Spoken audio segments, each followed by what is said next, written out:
Shemai GTA chums, this is another garage tour. This time we're looking at the movie garage.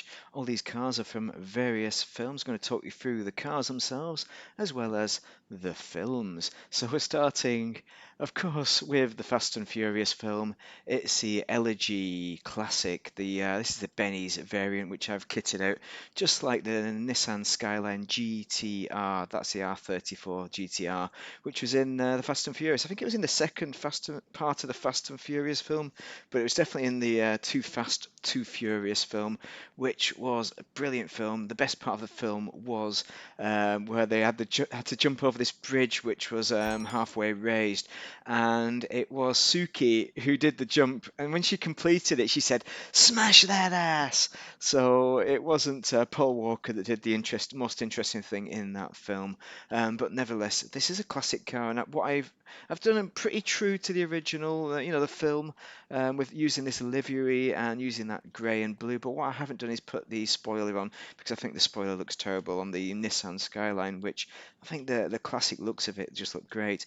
Performance-wise, it's okay, but it's not the best performer out there with regards to sports cars. Of course, it isn't for GTA, but nevertheless, it is pretty cheap. I think it was about 600 grand or something for the upgrade, and the Elegy is free to start off with. So next we have the Stromberg. Now this is called Stromberg because it's a Bond film car. Stromberg was some villain or something, and it's from the 1977 film The Spy Who Loved Me with Roger Moore, who was the best Bond. Everyone knew that, the best Bond. And this is actually based on a Lotus Esprit S1. And the idea in the film was that it could turn into a submarine. Now, the submarine used in filming was not actually a Lotus Esprit, it was actually a submarine, which was called, the hilarious name, Wet Nelly. It could fire missiles, and it probably had machine guns in the front as well. So the GTA variant is quite true to the film in many ways. And you could even use it to knock down a few Oppressor Mark IIs as well. But the Stromberg, it's a recommended vehicle. I don't drive it much anymore because they have that other underwater vehicle, can't remember the name of it, but it's irrelevant, it's a film car tour. Next we have Street Hawk. This is, of course, the Oppressor, the original Oppressor, the best Oppressor, and it looks a bit weird because it's based on not the film, the TV series Street Hawk. Now, Street Hawk was a 1985 TV series. You probably don't remember it, but I remember watching it. But it's about an ex-motorbike cop who drives a top secret 300 miles an hour weaponized motorbike. It used some kind of super boost, super cruise to get to 300 miles an hour. And it's hilarious in those sped up scenes where his head used to bobble from side to side at hilarious speeds, and it was brilliant, but terrible at the same time. But it was good entertainment. So this bike was used to fight street crime by some kind of top secret U.S. law department or something like that. Now, the motorbike it actually used, there was a couple of motorbikes. First off, the Honda XL 500 trail bike. It was obviously heavily modified. That was the one used for most of the time. But the stunts were they used a Honda CR250 dirt bike, and they had up to 6 of these buggers on set at any one time because so many got smashed to smithereens during the filming. It was great fun. I imagine being on that. I don't know anything about that, obviously. I was a kid watching this on telly. It was brilliant. But anyway, this is a great little motorbike. You can still use it in PvP. Got great lock-on missiles, and it does like flights. So these come out to make it fly with a boost as well. So it does a jet boost. It'll fly as well as do jet boosts at ground level. So it's a great little PvP bike. Recommended for sure. Good fun as well. You can do lots of tricks on it. Next, we have the Dukes, the classic Dukes. This has cost 60 grand or something. Super cheap, definitely. So, because it's called the Dukes because of the TV program, The Dukes of Hazzard. It has had a film knockoff, which was quite terrible, really. It didn't have Daisy. Daisy Duke wasn't as good, basically. But this is the 1969 Dodge Charger, or in the Dukes of Hazzard, it was known as the General Lee, with the two brothers who drove it, and their sister Daisy Duke used to come in, and she used to bend over to try and try and confuse Boss Hog sexually in some way. So that was the way they escaped, by using the female, who was pretty, and they were pretty boys as well. One had yellow hair, one had brown hair, I remember. And I find it difficult with GTA to get the customization right. The flag for a start is obviously a Welsh flag, but you want not the Union one, the Rebel flag, and also the rims. The rims are the right rims, but I should have coloured them in alloy colour, I think, for this. Also, they didn't have a wheelie bar, but I put that on because I was struggling to pull wheelies, because it does pull good wheelies, but they're really difficult to pull, so I wanged a wheelie bar on, which is cheating. Of course it is. Next, we have the Deluxo. Now, in GTA terms, has some great missiles, some of the best missiles in the game for locking onto Oppressor Mark IIs, for example. But Oppressor Mark IIs have no problems knocking you out of the air because they're so much more maneuverable. And this does fly. It's 'cause it's based on Back to the Future, but but it flies really slowly. I prefer it. I prefer driving it. It's a nice classic car to drive, is Deluxo. Now, it's based on the GMC Delorean. Now, this is a 130 HP car, went 0 to 60 in about 8.8 seconds. That's if you could get it started. Now, these were built in Ireland in a heavily dodgy contract, and they're really nice looking cars, but they had low quality production standards, heavily flawed, fell to pieces. However, the film Back to the Future means that we currently have about 6,500 of these death traps on the road. They have gull wings as well, gull wing doors. Look at them. I mean, it's true to the original. It really is.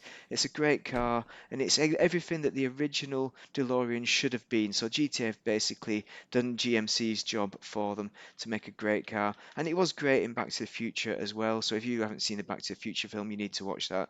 Not specifically a car film, but it does have this car in it, which is iconic for any 80s films.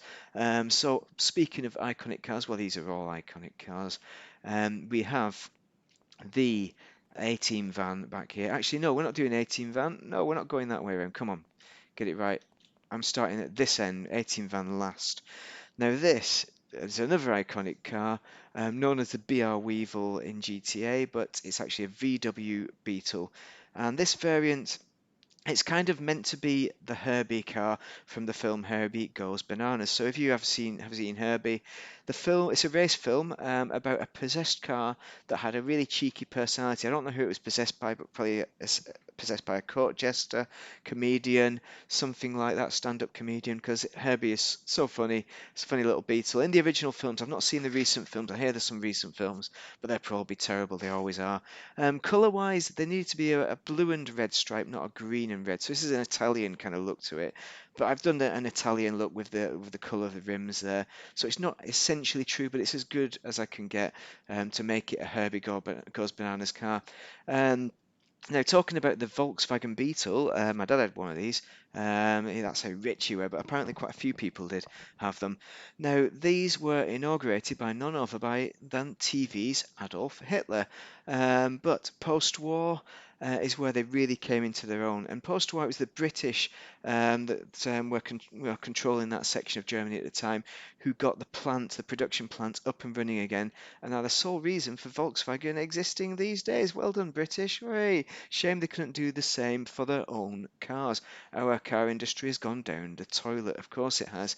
But we did a good job for the Beatles, so we can kind of take a little bit of credit for that. Beetle is also known as a hippie wagon. For some reason, despite starting off their life in regards to Adolf Hitler and Nazism, they ended their life with hippies and flower power, and more importantly, they are the source car for the mighty Porsche 911 and the Porsche 911 Turbo with the Targa roof. What a machine!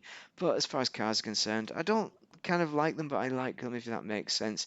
But this is a great car in GTA, perhaps one of the best. I got this free. You get it for free if you do that mission. I've got a guide on it somewhere. With that guy, that English guy, annoying English guy who keeps phoning you all the time. Dave, English Dave. So if you do his missions, you get this for free, and it's one of the best cars, one of the easiest cars for pulling wheelies. You don't need a wheelie bar for this business, and the customization on it is super phenomenal. So a well recommended car in GTA. The Volkswagen Beetle is excellent. So you have to buy it just for wheelies alone. Next, we have the Dobaki JB700W. The JB stands for James Bond.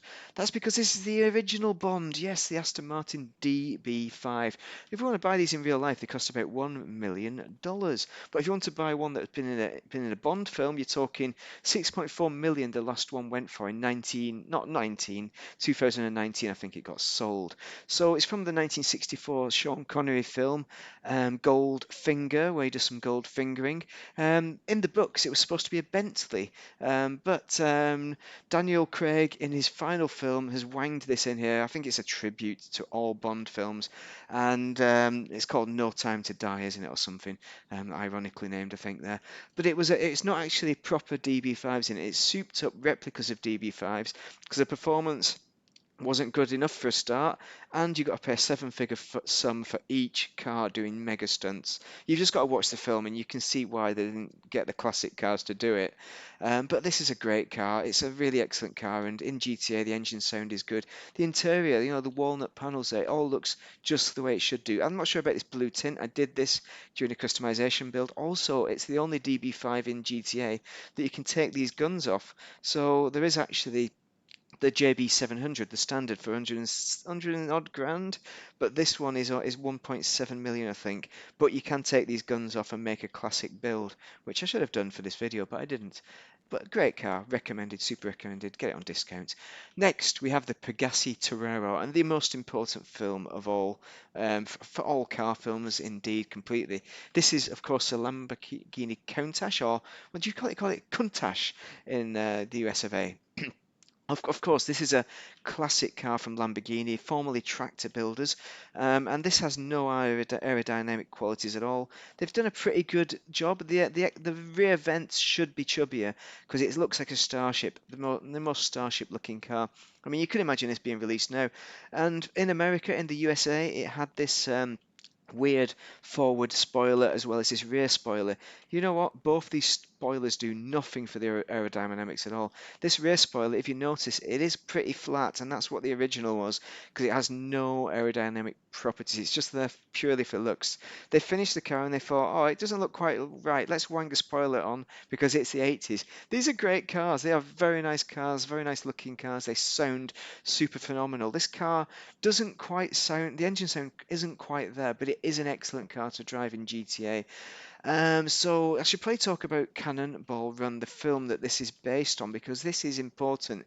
If you haven't seen Cannonball Run, you've never lived. You need to watch this if you're a car person. You're not a car person if you've not seen any of these films, but the Cannonball Run films were the ones, the premier films for Burt Reynolds. His other car film was Smokey and the Bandit, and this Cannonball Run, the original, featured not only Burt Reynolds, it had Roger Moore, Farrah Fawcett, Dean Martin, Sammy Davis Jr., Jackie Chan. Jackie Chan, he was in a Subaru four-wheel drive car. Now, this was based on, I mean, the Futo is the nearest you can get to it in GTA. So if you want to do that, just paint the Futo black entirely. I think you black out the windows, and you've got Jackie Chan's car from that film. But this is not Jackie Chan's car. This is the Countach. The Adrienne Barbeau, yeah, obviously she is very heavily beautiful woman, and she started off in Cannonball Run, I think. One of her first brilliant films that really launched her career, I think. And this car, I mean, she had a co-pilot as well who wasn't as successful as her in films. But this car, what can we talk about it? This film. Now, the film was based on the Cannonball Challenge, which was a 1970s 2,900-mile illegal race in the USA. Now, it was a race from the west to the east coast of USA. Started in New York originally, and there was quite a few races. And it was essentially a protest against the 55 mile per hour speed limits. If you watch the Cannonball Run film, the start of it shows them spraying across the 55 mile an hour speed limit. The Cannonball Run film is true to the actual race and the reasons, the protest for why it exists. It was also really a testament to the excellent freeway system that had been built in the USA at that point that really made things faster if you want to travel long distance. Now, there have been some recent races, and they've recorded up to 100 mile per hour average speeds on these races. And for a 2,000 odd mile race, I mean, I know a friend who's driven an average of 100 mile an hour over, I think that was about an hour and a half or something like that, in some kind of super awesome, the Ford's best car. I'll just say no more than that. And that I hear was really taxing. Now, this doing 100 miles an hour over race distances every day, that is going to be super hardcore. And these are AMGs, you know, they're not the Ford the Ford diesels that are superb and best for this kind of distance.